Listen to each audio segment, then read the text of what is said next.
Yes, my friends, you can celebrate loudly. The Eagles simply destroyed the Raiders this Sunday, and I need to tell you some important points about this game. But before we begin, make sure you've already hit the like button, but only do so if you're very happy with this victory over the Raiders. If possible, write something like, "Go Birds! Let's go to the Super Bowl." So let's talk about the victory. This was simply a declaration of strength. Philadelphia didn't just beat the Las Vegas Raiders, they massacred them 31-0 in what was easily the Eagles' most dominant performance of the season. After a frustrating 3-game losing streak, the Eagles showed themselves revitalized in every aspect of the game, giving fans a long-awaited reason to believe that this team, which had previously faltered, could finally be back on track. And all this happened under the cold December sky at Lincoln Financial Field. Let's talk about how complete this victory was. Offense, defense, special teams, all the units showed up. The Eagles not only won, they didn't allow a single point. That's right, the Raiders couldn't even score. You don't see that often in today's NFL. And it wasn't just that the Eagles played well, the Raiders were completely overwhelmed. They totaled only 75 yards. 75 in an entire NFL game. That's the fewest yards gained by the Raiders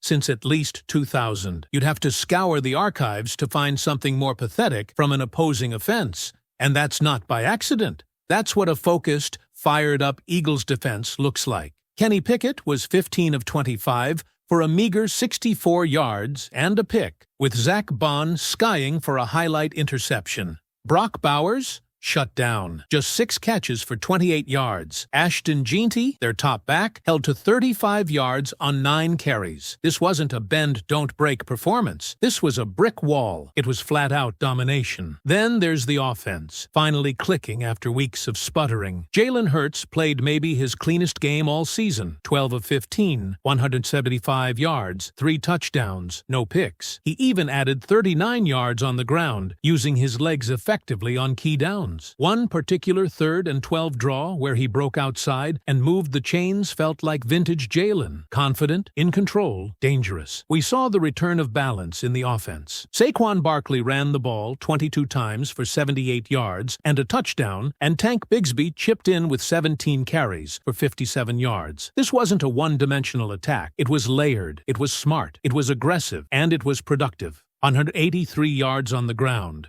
204 through the air. That's how you control a game. That's how you dominate time of possession. 40 minutes to just 20 for Vegas. Dallas Goedert looked like the elite tight end we all know he can be, catching 6 passes for 70 yards and 2 touchdowns. And if he hauls in that 3rd one on a beautiful touch pass from Hurts, we're talking about a hat trick. Still, his chemistry with Hurts was undeniable, and he was a focal point all game. Devonta Smith, quiet but explosive, added 2 catches for 50 yards, including a 44-yarder that set up a field goal. A.J. Brown, 2 for 41 and a score, highlighted by a missile from Hurts for 27 yards. That touchdown pass came with fire. Hurts clearly pumped, head-butted helmets with Brown in celebration. After all the rumors and drama between those two in recent weeks, that moment said a lot. It looked like 2 stars who had turned a corner. That matters in December. The coaching staff deserves massive credit. After some harsh criticism during the losing streak, Nick Sirianni and his staff made real adjustments. You could see it in the scheme, the play design, the creativity, more RPOs, moving the pocket, Hurts under center, designed quarterback runs, getting more people involved in the offense. It felt fresh, it felt modern, it felt like a team finally adapting and embracing its strengths. It's also worth noting the Eagles didn't commit many penalties. Clean football for the most part. That's huge for a team that's been prone to hurting itself with dumb mistakes. On defense, the pass rush was relentless. 4 sacks, 6 tackles for loss, 9 quarterback hits. The Eagles harassed Pickett from the first whistle to the final snap. Brandon Graham turned back the clock with 2 sacks from the interior. Yes, defensive tackle, and showed why he's still such a vital leader on this team. Nakobe Dean was everywhere, picking up 2 TFLs. Moro Oyomo, Nolan Smith, Zach Bond,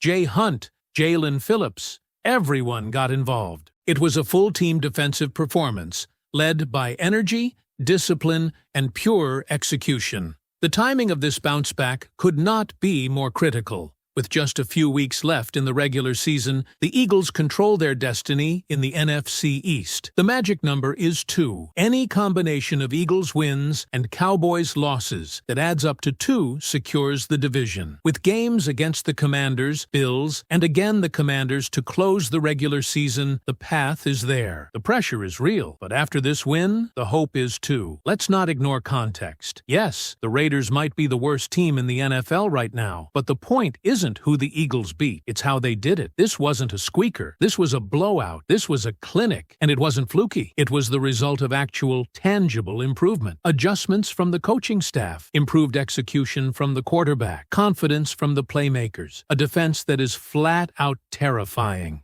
And if you think this team can't make a run, you haven't been paying attention. Remember, this roster won the Super Bowl last year. They were in the Super Bowl the year before that. The pedigree is there. The championship DNA is there. What they needed was a game like this, a reset, a reality check, and a reminder of what they're capable of. This wasn't about the Raiders. This was about the Eagles and how they chose to respond when everyone was questioning them. They didn't fold. They fired back, and they did it in style. So now I turn it over to you, Eagles fans. Based on what we saw today, do you believe the Eagles are officially back? Let me know what you think. Ready for the second part of the story? Let me know, and I'll continue to complete the 9,300 character exclusive.